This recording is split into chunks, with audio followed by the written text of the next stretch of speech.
예, 시청자 여러분 안녕하십니까? 윤영걸 선생님의 유구유원 코너입니다. 잘 계셨습니까? 네, 안녕하십니까? 예. 생방송도 요즘 이렇게 이제 이 레드문 라이징에 이렇게 등장하시는데 좀 어떻습니까? 생방송 해보시니까. 뭐 좀 긴장감도 있고 뭐 현실감도 있고 또 여러 시청자분들이 바로바로 또 댓글을 달아주셔가지고 방송하면서 상호 소통이 되잖아요. 예, 그런 식으로 하니까 훨씬 좀 할 맛도 나고. 그래서 좀 청와대도 우리처럼 이렇게 서로 좀 댓글이나 이런 거하고 소통 좀 했으면 좋겠다는 생각을 했습니다. 너무 완사이드하게 자기 얘기만 하니까. 그렇습니다. 아유, 좋은 말씀해 주셨네요. 저 지금 이 한국 빙상계를 심석희 성폭행, 원래 이제 그 코치가 조재범이가 폭력을 심석희 등 여러 명에게 해왔다 해서 지금 구속돼가 있는데 그런 부분을 이제는 이 합의를 해가 집행유예를 받고 나오기 위해서 그런 걸 추진하는 과정에서 아마 심석희 선수한테도 연락이 가니까 이 선수가 도저히 참을 수 없다 해서 여성으로서는 참 말하기 어려운 17세 고등학교 2학년 때부터 지속적으로 동계올림픽 직전까지 성폭행을 당해왔다 하는 걸 폭로했습니다. 좀 놀라웠죠? 아주 놀랐고요. 저도 뭐 딸 키우는 아버지 입장에서 아주 충격적으로 그렇게 놀랄 수가 없었어요. 저렇게까지 심한 일이 있었나 너무 깜짝 놀랐습니다. 그러니까 그 6살 때부터 그 코치한테 배웠대요. 그리고 뭐 17살 때부터 뭐 성폭행도 당하고 했다는데 왜 평창 앞두고 선수촌 무단이탈 할 때만 해도 그냥 조금 때려서 그런지 뭐 조금 더 참고 좀 평창에서 금메달 따는 데 집중하지 그렇게 나오기까지 하냐. 무단 퇴출, 무단 이탈했잖아요. 근데 가만 보니까 심석희 선수가 그동안 오래오래 참았더라고요. 그거를 우리는 너무 이해를 못하고 그 옛날에 얘기했던 걸 한번 제가 봤어요. 화면을. 그랬더니 이렇게 살아있으니까 이렇게 대회를 나오게 됐다고 이런 얘기를 평창 때 했더라고요. 그걸 우리는 그런 내막이 있는지 몰랐죠. 그러니까 이 그루밍 성폭력 이랬잖아요. 그루밍 성폭력. 길들이겠어. 그러니까 성직자, 목사나 뭐 신부나 이런 스님 같은 사람들이 자기 신도를 심리적으로 압박해가지고 성폭행하는 걸 그루밍 성폭행이라고 하는데 이것도 내내 똑같이 사제지간인 걸 빙자해가지고 그 성폭행을 한 거죠. 그런데 심석희 선수도 운동선수라는 게 그렇잖아요. 우리나라는 운동에만 또 집중을 하다 보니까 중간에 그만두고 다른 거를 하려도 그게 쉽지가 않잖아요. 그러니까 계속 어떻게 보면 족쇄가 돼서 했는데 이게 우리 사회의 구조적인 병폐 이거 다 나타냈다고 봅니다. 문화체육부 노태강 뭐 차관이 지금 정부는 벼락같이 나와서 사과는 잘해요. 강릉의 펜션에 뭐 연탄가스로 그 사고 나니까 또 유은혜 교육부총리가 또 다음날 바로 나와가지고 전국 펜션을 뭐 전수조사하겠다고 뭐 그러고 또 김부겸 행자부 장관도 무슨 일만 나면 바로 조사한다고 하는데 바로 사과하고 뭐 조사한다는데 그동안에 이루어진 게 뭔지 내가 보니까 어른들은 다 책임이 많다고 봅니다. 그 이제 그 노태강 그 양반도 좀 웃기는 게 자기가 옛날에 그 국장을 할 때 최순실 정유라 말 사건으로 그걸 뭐 여기 정유라가 불이익을 받았다 해서 저 사람 손 좀 봐라 해서 자기가 쫓겨났고 당했다라고 한 사람이 자기는 자기가 관장하고 있는 부서에서 뭐 몰랐을 리가 있겠습니까? 꼭 뭐 성폭행을 한 건 몰랄 수도 있지만 체육계 폭행이 거의 뭐 관행화되어서 공공연하다라는 거는 알았을 건데 저렇게 인제서 무슨 마치 새삼스럽게 저런 것도 웃기고요. 미국의 그 스포트라이트라는 영화를 보면 그 보스턴 글로버지가 그 보스턴에 있는 보스턴이 그 가톨릭세가 좀 세지 않습니까? 거기서 이제 이 가톨릭 신부들이 그 복사라고 부르는 어린 애들을 지속적으로 그 성폭행하는 거. 거기만 그런 게 아니라 가톨릭의 본상인 그 아일랜드도 보니까 신부가 그 어린 이 남자 애들을 성폭행한 얘가 숱하게 있더라고요. 그러니까 이 한마디로 이런 일이 벌어지는 곳은 권위가 굉장히 계급화, 서열화되어 있어서 서열화되어 감히 그 권위나 계급에 그렇죠. 도전할 수 없는 네. 이런 부분들을 악용해 가지고 지속적으로 이제 성폭행을 길을 들여서 하는데 자 여기서 대한민국의 체육계의 이 엘리트 메달 따기 위주의 그런 체육 행정이 네. 이 한계에 왔다는 걸 보여주는 것일 수도 있지 않겠습니까? 그렇죠. 그동안에 뭐 성폭력이 쇼트트랙만 있는 게 아니라 옛날 다른 종목도 얘기가 많이 나왔어요. 예. 근데 이제 쇼트트랙 같은 경우는 이제 1대1로 지도를 하다 보니까 조금 더 빨리 표면화되는데 선수 입장에서는 이거를 이의 제기하거나 그 검찰이나 경찰에 갈 수가 없는 게 가는 순간 자기 선수 생활은 매장이 되니까. 그렇죠. 그 심석희 선수도 이번에 그 가해자가 이제 조재범이라는 사람인데 지금 다른 피해자들 3명이가 있는데 거의 다 합의서를 봤다는 거 아니에요? 예. 그러니까 심석희만 아직 이 합의를 안 해줬는데 예. 만약에 2심에서 집행유예로 나오면 예. 또 그동안에도 관례대로 다 코치로 복귀를 했잖아요. 그렇죠. 예. 복귀하면은 어떻게 됐습니까? 심석희 선수는? 그 아주 그냥 이 빙상 이 계에서는 설 자리가 없는 설 거예요. 자리가 없어지겠죠. 그러니까 어떻게 보면은 그 문화체육부에서도 뭐 나몰라라 하는데 그리고 오불관원처럼 나무일처럼 하는데 예. 직접적인 책임이 있죠. 빙상연맹이 예. 문제가 된 게 지금 한두 해가 아니잖아요. 예. 그러니까 메달만 따면 최고다. 평창이 최고다 하면서 예. 그 있는 사람들 그 수습해가지고 앞으로 가기만 했잖아요. 미국 같은 경우 그 체조협회가 그 레리 나사르 주치의가 예. 선수들을 체조 선수들을 156명 성추행한 사건이 있었거든요. 예. 그 사건 때문에 예. 당사자는 360년 아, 그거 형을 맞아요. 받았고요. 예. 예. 맞아요. 예. 그리고 그 체육협회 회장도 사퇴하고 예. 체육협회 자체가 파산을 해버렸어요. 예. 그리고 수천억 원의 배상금도 내고 예. 선수가 다니는 대학교 총장도 그만두고 완전히 뿌리 뽑을 때까지 했는데 우리는 알면서 그냥 넘어가는 거죠. 그게 어떻게 보면은 사회적으로 그렇게 만든 측면이 있다. 그래서 이 사회가 진짜 새 정부가 와서 뭐든지 새로 한다는데 달라진 게 뭐 있느냐 이거 걱정이죠. 부패 척결 무슨 뭐 적폐 척결이면 이런 게 부패 척결과 적폐 척결의 네. 가장 중요한 부분 아니겠습니까? 네, 그렇죠. 근데 지금 한국이 이 국가 중심으로 체력은 국력하면서 과거에 이제 한 70년대부터 시작해서 태릉 선수촌을 만들고 체육협회를 만들고 이래가지고 선수들을 갖다가 거의 이제 운동하는 기계로 만들면서 금메달 하나 따면 팔자 고치고 평생에 연금도 받고 또 뭐 교수도 하고 감독 코치도 하고 한다면서 이 체육계 엘리트 체육을 해오다 보니까 그 속에서 엘리트 체육이라는 것은 결국 스파르타식 도제관계 이런 속에서 벌어지는 폭력이라든지 또 더 나아가서 뭐 성폭행도 있고 또 공구나 이런 것들 아예 그냥 제끼고 또 팝을 지금 빙상계가 팝을로 얼마나 문제가 됐습니까? 이 문제뿐만 아니라도요, 그죠?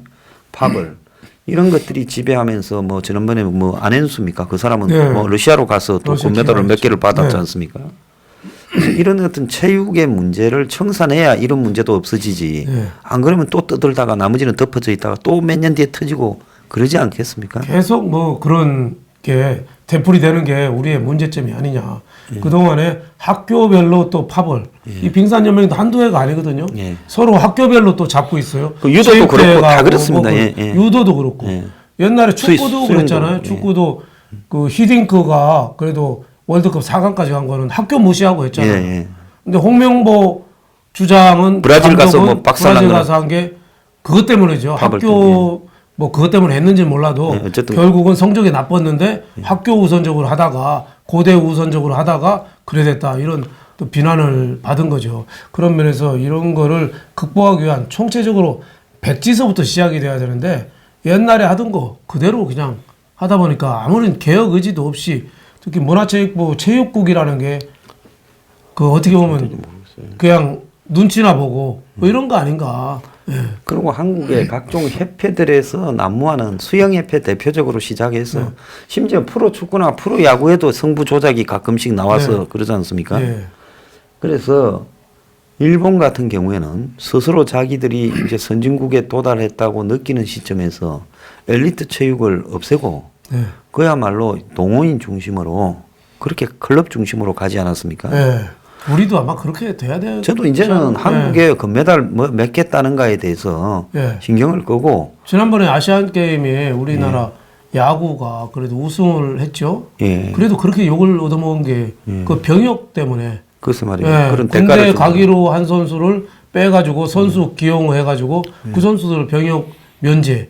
그래서 그렇게 선동열 감독하고 비난을 많이 받은 게 사실은 병역 문제에 갖고 스포츠를 이용했다. 그러니까 우리는 순수한 스포츠 정신에서 벗어나서 우리 사회적으로 전체적으로 문제가 있는 것 같아요. 이기면 된다. 반칙도 괜찮다. 예. 결과만 좋으면 다 그렇죠. 그러니까 자기가 가르치는 선수는 이거는 내 거다. 예. 이런 거죠. 그 속에서 이제 성폭행이 등장하는 거죠. 양궁도 그렇고 계속 성폭행 얘기 나왔는데 한 번도 문제가 된 거 없거든요. 심석희 선수가 어떻게 보면 크게 이번에 본인이 터뜨렸대요. 그래서 심석희 선수를 참 얼마나 고생했냐고 등 좀 토닥거리고 싶을 정도로. 그럼요. 저도 그렇게 생각합니다. 아버지는 심석희 선수 아버지는 약을 먹여야 잠을 잔대요. 딸이 그러면 얼마나 충격받았겠어.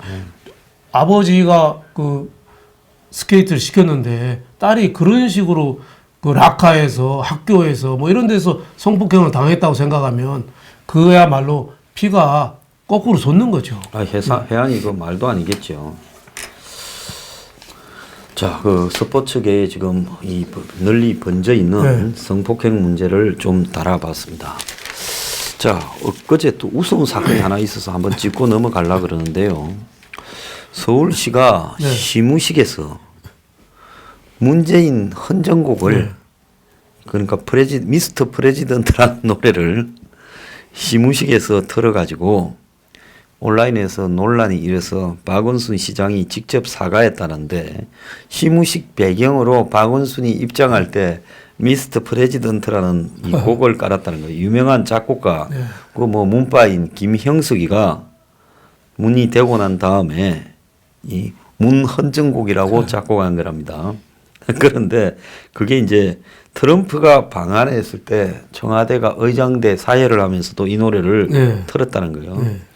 그래서 이 노래가 이제 서울시 시무식에서 쓰여진 거를 이제 유튜브에 올라가니까 문파들을 중심으로 해서 감히 문재인 곡을 박원순이가 마음대로 이렇게 무단 사용하느냐 이래가지고 골룡포를 훔쳐 입었다.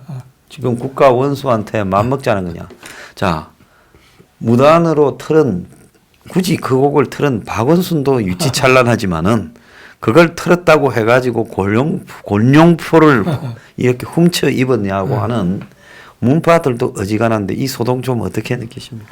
저는 뭐 우선 뭐 해프닝이라면 해프닝으로도 볼 수 있는 거잖아요. 예, 뭐 시무식 때 뭐 그럴듯한 음악 하나 틀려고 뭐 실무진에서 준비를 했다. 뭐 그냥 뭐 이 우리가 분노나 뭐 이럴 감정은 아니고 이제 실소, 이제 헛웃음 정도 나올 수 있는 사안이죠. 근데 이제 박원순 시장도 자초한 측면이 있죠. 이 대선 지지도 조사 나오면은 대선 후보감이 지금 아직은 안 되는 걸로 나오거든요. 예. 근데 본인은 지금 옛날부터 계속 대권 주자라고 생각하고 있잖아요. 지난번에도 옥탑방인가 삼양동 옥탑방에서도 뭐 나오자마자 뭐 여의도 영상 개발한다고 하고 그런 식으로 또 노조랑 친화적인 제스처라든지 한 일에 비해서 대권 욕심을 너무 부리거든요. 그런 분이 이 프레지던트 송이 나오니까 대통령 노래가 나오니까 이게 딱 어떻게 보면은 지난주에 얘기하신 말대로 아다리가 된 거죠, 아다리가. 보통 때 자기 일만 한 분이 대통령송 나오면은 아니 뭐 그러려니 할 텐데 일보다도 지금 이 생선 가게를 좀 많이 보시는 분이잖아요. 네? 그러니까 이게 더 오히려 좀 비화된 거 아니냐 한데 그 문바들도 이거 갖고 뭐 골룡포를 훔쳐 입었다는 등 뭐 이렇게까지 비난하고 사과하라고 하는 거는 조금 지나친 측면도 있다. 그래서 박원순 시장이 작곡가한테도 전화를 했다고 그래요. 예, 미안하다고 됐다고. 근데 뭐 그 정도 선에서 해프닝으로 좀 봐줄 사안인데 우리가 이게 너무 좀 극과 극으로 특히 문바 이런 분들은 이 문의 대통령에 대해서 조금이라도 하여튼 이 회방 들어오거나 약간의 상처라도 있는 거를 또 못 참아하거든요. 그래서 이재명 시장 같은 경우도 그렇게 집요하게 문바들을 공격하고 박원순 시장도 이렇게 공격하고 하는 게 다 그런 뜻이 있지 않느냐 생각이 드는데 박원순 시장이 또 자초한 측면도 있죠. 자, 그런데 민주사회에서 자칭 진보라고 하는 네. 좌파들이 요즘 같은 사회에 대통령 헌정곡이라는 것도 그 트리뷰트 아닙니까? 그 헌정곡이라는 거는 과거에 무슨 오래전에 인물이라든지 안 그러면 예술인이 예술인에게 헌정한다든지 그럴 때 쓰는데 살아있는 현직 대통령한테 헌정곡이라고 작곡해서 곡을 바치고 그 곡을 청와대에서 썼다고 그 뒤부터 그걸 어디 가면 연주하면 안 된다고 하는 이것도 좀 웃기는 짜장이에요. 그것도 웃긴 작세죠. 네. 그 뭐 작곡 하나 한 게 뭐 그래서 말입니다. 그게 예술 뭐라고. 작품도 아니고 한데 그거를 그러니까 문 대통령 입장에서는 이런 헌정곡을 바치는 사람도 있는데 기자회견에서 그 왜 이렇게 자꾸 한 길만 고집하냐고 뭐 이런 기자에 대해서는 화내만 하죠. 그런 측면에서. 우리가 이게 지금 이 황제 그러니까 무슨 뭐 대한 제국에 살고 있는 건지 대통령을 이렇게 뽑은 나라에서 살고 있는 건지 이해가 가지 않습니다. 그리고 아니, 뭐 대통령이라도 좀 제대로 예, 통치를 국가 리더십을 갖고 끌고 가면 그거야 얼마나 행운이겠어요. 근데 지금 제 역할을 좀 못하고 이렇게 좀 너무 왔다 갔다 하는 모습, 또 청와대가 청와대 정부가 된 모습, 저기 공자가 논어에서 한 얘기가 무위 이치라는 말을 써. 무위 이치. 무위라는 거는 하지 않는 거거든요. 이치 다스릴 지자예요. 하지 않는 것이 낫다는 얘기. 하지 않는 것이 낫다. 그러니까 지도자는 이 북극성처럼 중심을 딱 잡고 이 시스템에 의해서 움직이고 자연적으로 나라가 돌아가도록 해야지 어거지로 강제적으로 뒤바꾸고 억지로 하면 꼭 문제가 난다는 거예요. 그래서 이 무위 위치다 이런 말인데 지금은 이 청와대 리더가 이 북극성처럼 중심을 딱 잡는 게 아니라 태양과 지구를 도는 달처럼 이렇게 자꾸 빙빙 도는 거죠. 그게 중심에 뭐가 있는지는 모르지만 그래서 여러 가지 좀 혼란이 난 게 그런 게 문제가 아니냐. 그 왜 공자 얘기했잖아요. 순임금이 한 게 그분은 아무 일도 하지 않고 다만 공손히 앉아서 남쪽만 바라봤다 이렇게 나오거든요. 그래도 나라가 잘 돌아갔다. 공손히 앉아서 남쪽만 바라봤다. 그러니까 전체적으로 나라가 돌아갈 수 있게 시스템 만들고 자연스럽게 만들어주는 거예요. 근데 지금 청와대나 이 대통령이나 리더들은 너무 억지로 뭐든지 억지로 소득주도 성장도 그렇고 남북관계도 그렇고 모든 면에서 자연스럽지 않고 억지로 하다 보니까 하지 않는 것이 차라리 낫다 이런 말이 저는 자꾸 나옵니다. 참. 자, 근데 지금 과상화폐가 딱 1년 전쯤 이맘때 그러니까 작년 2018년 1월에 2,400만 원 정도까지 뛰어가. 근데 지금 그게 이제 떨어져서 뭐 400만 원대인데 그러다 보니까 가상화폐 기사도 사라지고 이제 보도도 사라져서 이게 별일이 없는 것 같은 것 같은데 오늘 아침에 신문에 보면 가상화폐 광풍 1년 상처가 아직 곪고 있다 이래가 지금 곳곳에 가상화폐 폐인들 가상화폐의 모든 것을 걸었다가 한때는 좀 이렇게 버리니까 딴 것처럼 보였다가 그것이 이제 지금 뭐 4분의 1 토막 5분의 1 토막 나서 이제 가진 게 거의 없게 되어 버려서 살아갈 인생을 낙이 없거나 또 아직 거기에 과거와 같은 또 이 한번 열풍이 올 거라고 보고 거기에 희망만 걸고 막연하게 또 살아가거나 그래서 이게 노동의 가치를 완전히 무너뜨려 버린 사회 병리 현상이 되었다 이런 지적이 있습니다. 좀 어떻게 보십니까? 충분히 뭐 병리 현상적인 게 있죠. 그 지금 경제가 어렵고 특히 젊은 사람들이 정상적으로 직장 생활을 해서 집 마련하고 생활하고 이게 아이 낳고 하는 게 너무 힘드니까 어떻게 보면 일확천금 심리로 또 저렇게 할 수도 있죠. 또 우리나라가 선물 옵션이나 뭐 이게 현물 시장에 비해서 선물 옵션 이런 시장이 세계적으로 제일 크거든요. 특히 저 또 뭐 로또라든지 스포츠 토토 이런 거 그 경마 뭐 이런 쪽이 사행 산업 규모가 굉장히 커요. 그래서 투자한 사람들도 물론 가상화폐의 뭐 본질 가치도 보고 있겠지만은 사회 전반적으로 한탕 심리 뭐 이게 좀 많이 좀 부러운 측면이 있는데 그걸 하려면은 정부가 시작할 때부터 좀 나서서 선제적으로 뭐하든지 빨리 조치를 좀 했어야 되는데 이 거품이 터질 때까지 그냥 지켜보고만 있었어요. 지켜보다 어느 날 갑자기 규제한다, 뭐 세금 물린다, 거래소 뭐 인허가 규제한다 이러니까 갑자기 위에서 빵 터진 거죠. 그러니까 피해자가 엄청 나올 수밖에 없다. 그래서 정권도 여기에 대해서 뭐 법률적인 책임이 있는지 없는지 모르겠어요. 뭐 작전 세열에 개입됐는지는 모르겠지만 여기도 도덕적으로나 여러 가지 책임에 대해서는 자유스럽지 못하다 이렇게 생각됩니다. 그런데 지금 하나 좀 의문이 엊그제 이 언론에 보면 2018년도에 1월부터 11월까지 네. 세금을 28조를 더 걷었어요. 네. 12월까지 아직 집계도 안 된 네, 거 아니에요. 네. 그러면 12월까지 하면 넉넉 잡고 30조가 더 걷어진 겁니다. 네. 그러니까 원래 목표했던 세수보다 30조를 더 거둔다는 거 엄청난 거 아닙니까? 그렇죠.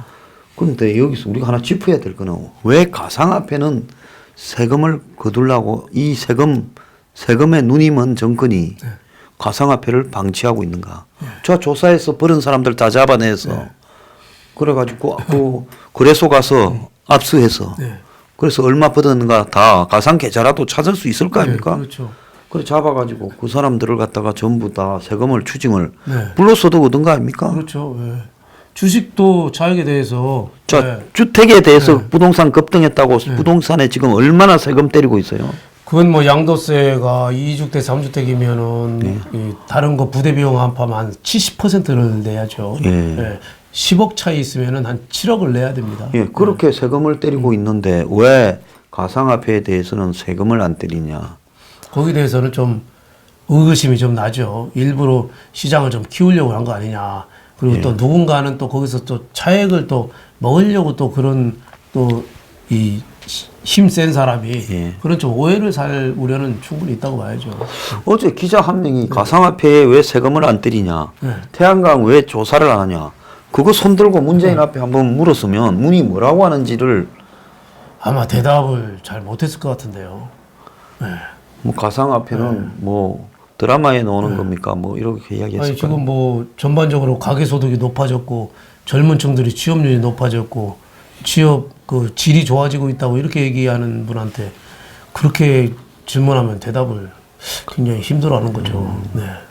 태양광에 대해서 저렇게 조사를 안 하는 것도 저것도 벌써 이제 사업을 좀 정리를 해서 빠져나가는 분위기죠.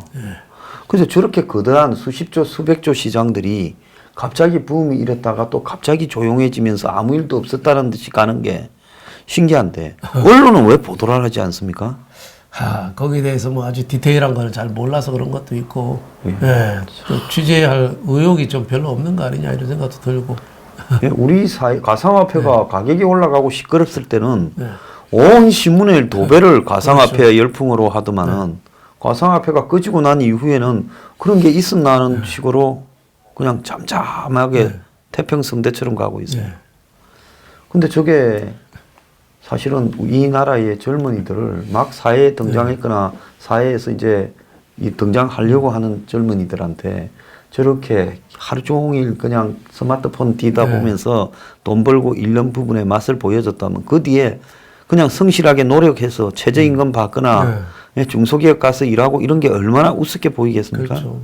사회적인 병폐가 뭐 보통이 아닌 거죠. 그 일확천금 때문에 우리 사회가 다른 어느 나라보다도 이 투기 심리가 좀 많거든요. 그래서 그거를 정부에서 오히려 부추긴 측면이 있다 이렇게 봅니다. 참 이거 문제는 왜 손을 안 대는 건지 신기하게 생각하고 있습니다.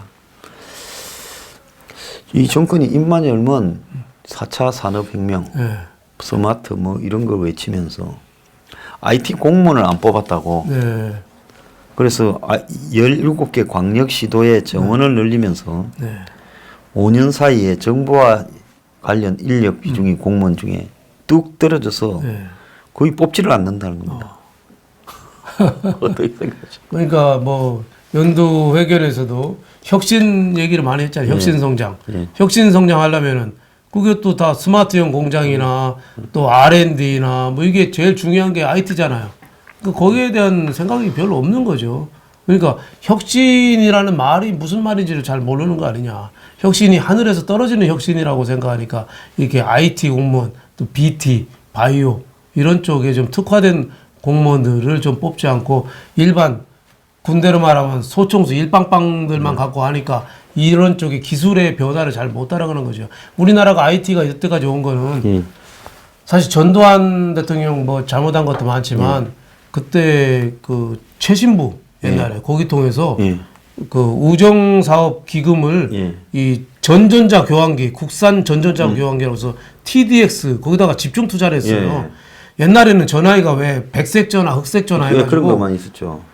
국민학교 저희들 초등학교 다닐 때 전화 있는 사람 손들어 하면은 손드는 사람이 별로 없었습니다. 그랬죠. 우리 한 반에 뭐 한 두세 명 손들고 목에 힘 빡 주고 그랬어요. 전화기만 있으면.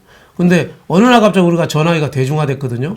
그게 국산 전전자 교환기를 전두환 때 집중적으로 투자해서 인프라를 깔아놓은 거예요. 그게 이제 CDMA 뭐 이 코드 분할 다중 접속으로 해서 이 스마트폰 시대로 이렇게 디지털로 넘어온 거죠. 그 기반 때부터 IT가 우리나라 투자가 많았는데 지금은 IT를 뭐 과학분이 뭐 정보통신부를 붙였다 뗐다 뭐 이러다 보니까 IT 공무원들도 좀 소속이 좀 애매해졌어요. 자, 그런데 대통령이 뭐 그제 보니까 노영민 실장이 수소차, 뭐 바이오, 무슨 뭐 전기차 이런데 가서 열심히 만나라고 현대차가 전기차, 수소차를 포함한 미래형 생산 라인을 국내에 설립해라. 뭐 이렇게 이야기를 하고 있는데 대통령이 이 자동차 대기업을 보고 국내에 이제 생산 라인을 이렇게 첨단 자동차 생산 라인을 국내에 만들어라 이렇게 말을 할 수 있는 겁니까? 말이 안 되는 거죠. 대통령 이제 사회 산업 전반에 기반을 깔아주고 이 연구 개발이나 할 수 있게 하고 원가 절감을 할 수 있게 뭐 최저임금이라든지 이런 거 속도 조절을 한다든지 노조를 잘 좀 할 수 있게 기업을 할 수 있게 노조를 잘 좀 누른다든지 이런 정도로 이 거시적인 걸 봐야지. 이번에 노영민 비서실장을 임명하면서 뭐 자동차하고 반도체 뭘 특별히 봐라 기업인 많이 만나라 했는데 노영민 비서실장은 청와대 비서실장이에요. 산업자원부 장관이 아니에요. 단말기 말고 무슨 자동차나 뭐 수소차나 무슨 반도체를 알까요? 그거 뭐 산자위원장 했잖아요. 예. 그리고 신용카드 쪽은 잘 알죠. 옛날에 출판 기념회 하면서 책값을 신용카드로 국회에서 놓고 긁었잖아요. 그때 팔고 또 그렇죠. 저기 남은 거를 또 의원실에다 쌓아놓고. 그러니까 이제 신용카드나 이런 쪽은 좀 잘 아실 텐데 자동차, 반도체 뭐 이런 중후장대하고 어떻게 보면 국가 중요한 산업은 내가 보기에는 뭐 중국 가서 좀 곁눈질 했을까요? 내가 보면 모르는데 그러면 노영민 비서실장 시키면 그럼 산자부 장관 하는 일이 뭐죠? 또 정책실장은 하는 일이 뭐 있습니까? 정책실장은 또 뭐 하죠? 경제수석은 또 뭐 하죠? 네, 그리고 경제부총리는 뭐 하는 거죠? 그러니까 자기 일을 아까도 제가 얘기한 게 무위 이치 자기 자리에 서서 자기 일을 잘하는 게 제일 중요하거든요. 그러니까 산업정책은 산업자원부에서 하는 거예요. 그리고 이제 산업정책을 떠드는 시도 이제 좀 지났습니다. 정부가 주도로 해서 개별 산업에서 하는 거는 저기 옛날에 저 노태우 YS 초기에 그건 다 지나갔어요. 옛날에 뭐 공업발전법이 있어서 개별 기업에 대해서도 하고 또 김대중 대통령 때는 빅딜이라고 그래서 삼성, 대우, LG 뭐 반도체를 뭐 넘기고 팔고 뭐 이런 거 그게 마지막이었어요. 근데 지금 느닷없이 산업정책을 수소차 몇 대 짓고 뭐 그걸 어떻게 정부에서 합니까? 정부는 잘할 수 있게 좀 도와주는 바닥을 깔아주는 역할을 해야죠. 그러니까 기업인 자꾸 만나라. 기업인 민폐 끼치는 거죠. 그리고 비서실장이 산업정책을 열심히 해라. 그럼 비서실장이 그 일인가요? 그럼 청와대가 차라리 내각하고 합치든지. 책임자 관제를 한다면서 그 말을 하는 것도 웃기고 진짜 중요한 거는 이 핵심인 노동, 토지 이런 쪽에서 또 공무원의 규제 이런 쪽에서 정부가 노동 계획을 해서 그렇죠. 이 노조가 정치 투쟁을 못하도록 과도한 임금을 받지 못하도록 또 더 나아가서 이 지금 땅값이 천정부지로 네, 올라서 네. 기업들이 이런 땅값을 가지고 공장을 지어서 한다는 게 어렵지 않습니까? 그렇죠. 그럼 국가가 이런 이 기업에 제공되는 토지를 어떻게 유지할 것인가? 그렇죠. 그리고 이제 기업 활동을 방해하는 간섭들을 어떻게 해소할 건가? 그렇죠. 이런 부분에 집중을 해야지. 왜 쓸데없이 맨날 대기업을 만나라. 그러니까 사람들은 그냥 옛날식으로 이야기하면 돈 뜯으러 다니나. 상투적으로 그렇게밖에 할 수 없어요. 그러니까 그 기업 만나라는 것도 꼭 설명을 그렇게 하잖아요. 과거는 유착 관계라 정경 유착이 있어서 문제가 많은데 지금 정부는 깨끗해서 얼마든지 만나고 좋다. 저는 만나려면은 대통령이 직접 만나서 너희들 뭐가 어렵냐? 두 가지만 물어보면 돼요. 뭐가 어렵냐? 내가 뭐 해줄까? 두 개만 물어보면 돼요. 딴 거 말할 것도 없어요. 니 얼마 있노 이런 거 물어보면 네, 됩니까? 그 얼마 있나 이런 거 하면 안 되고. 나 현금이 네? 좋다 뭐. 뭐가 힘드냐? 뭘 도와줄까? 두 개만 물어보면 되는데 자꾸 산업시찰 가듯이 총리도 가고 뭐 비서실장도 가고 아이, 기업들이 귀찮죠. 삼성에 네. 일하기에는 왜 가요? 그러니까 뭐 숟가락 하나 올려놓는 거죠. 자기도 기업을 중시한다 하는데 옛날에 그 변양균 장관이라고 있었거든요. 예, 있었죠. 비서 청와대 정책실장도 하고. 그 신뭐이고. 그분이 지금 문재인 정부에서 중용이 안 되는 이유가 있어요. 그분이 책을 냈었거든요. 책 정부 저도 들어올 때. 봤습니다. 예. 예, 경제 철학의 전환. 예. 그분이 하는 게 노동, 자본, 토지, 인력 이거를 과감하게 자유화해서 국가 경쟁력을 올려야 된다. 그 수도권 규제도 푸는 대신에 수도권이 그만큼 이익을 보면 그 돈을 걷어서 그 돈을 지방에 주면 될 거 아니냐.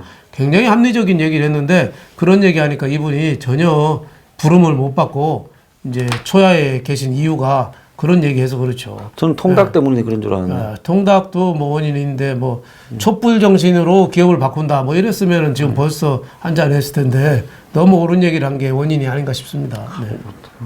저기 우리 저 윤 선배님이나 저는 뭐 영원히 이렇게 초야에 묻혀서 네. 입으로 살겠습니다. 네. 우리나라가 국민들이 참 불쌍해요. 이 대통령이 이 갈수록 좀 훌륭하신 분이 나와서 국가를 좀 잘 일으켜야 되는데 지금 국가를 자꾸 좀 어려운 국면에 자꾸 빠져서 대통령이 바뀔 때마다 자꾸 구관이 명관이다 이런 얘기가 자꾸 나오는 것 같아요. 구관이 명관이다. 예? 지난번에도 정말 참 아유 저렇게 하냐 했는데 지금 생각하니까 그때는 경제가 그래도 괜찮았어요. 이렇지는 않았죠. 예. 뭐 경제 성장도 뭐 지난 정부에 뭐 3.2% 했잖아요. 지금 2.6% 7%잖아요. 그리고 이 문재인 정권한테 금고도 좀 채워서 넘겨줬어요. 담배값도 또 뺏어가지고. 흑자 그 재정을 하가 넘겨줬어요. 왜 그렇겠어요? 근데 지금은 열심히 하는데 나쁘고 그때는 탄핵이다 뭐해도 아무것도 안 했는데 경제가 괜찮았던 거 왜 그렇겠어요? 제가 뒤끝이 좀 있어서 또 이야기를 안 할 수 없는 게 1년 만에 30조를 더 걷어 버리는 탁월한 능력을 가진 사람들도 있는데 뭘 하고 담배값을 2,500원에서 4,500원으로 올려가 2, 3조 빼들어 먹으려다가 그 욕을 먹고 그랬는지 그렇죠. 지금 미스터리입니다. 너무 어떻게 보면 고지식한 거죠. 예. 그때는 뭐 너무 그러니까 그때보다 지금 경제가 더 어려운 이유가 저는 두 가지라고 봅니다. 하나는 해야 될 걸 하고 안 할 일을 안 해야 되는데 지금은 안 해야 될 걸 하고 할 걸 안 해요. 아예 그러면 뭐 이것도 저것도 자신 없으면 아무것도 안 하면 그렇죠. 뭐 저기 저 황교안 대행이 있을 때 별 사고도 없이 그냥 굴러갔고 옛날에 고건 대행이 있을 때도 그래 한국에는 대통령을 차라리 탄핵시켜 놓고 대행 체제를 한 1년 이래 유지하면 나라가 편안할 것 같아요. 그리고 또 하나는 힘 빼는 게 제일 중요하거든요. 대행들이 힘이 없었습니다. 수영 저도 배우러다 좀 치웠는데 힘 빼는 게 골프가 그 힘 빼는 대표적인 운동이잖아요. 골프 힘 빠지는데 보통 3년이라고 하는데 제가 보니까 평생 힘 못 빼서 죽습니다. 죽을 때까지 힘 못 빼. 제가 원래 와다닥 성격이라 가지고 골프 공을 보면 그냥 호미로 그냥 돌 파래듯이 확 그냥 해가지고 아마 그 호수에 보낸 골프 공이 한 몇천 개는 될 겁니다. 그래서 그 뒤로부터는 골프 치러 가자면 저희 중고 가게에 가서 물에 한번 빠졌던 공을 갖다가 가방에 잔뜩 싣고 가서 마음껏 실컷 때리고 왔습니다. 근데 골프 치면서 힘 빼니까 재미가 없더라고요. 그 공을 그냥 대가리를 세게 갈겨야 그게 그래서 옛날에 김영삼 대통령이 골프를 좀 치다 말았다잖아요. 예, 그분도 급한데, 성격상으로 안 맞겠다. 예, 세게 칠수록 안 되니까. 예. 그래서 지금 청와대가 너무 몸에 힘이 잔뜩 들어갔다. 그럼 오늘 한번 골프를 치라 해보면 저 골프 안 치죠, 저 양반. 저는 치는다는 얘기를 못 들었습니다. 저도 못 봤거든요. 치면 뭐 문치니까 달빛에서 치겠네요. 그러거나 안 그러면 호수에 가서 공주로 다니겠네요. 알겠습니다. 일부 마치도록 하겠습니다. 오늘 감사합니다. 감사합니다. 정말 잘 보내십시오.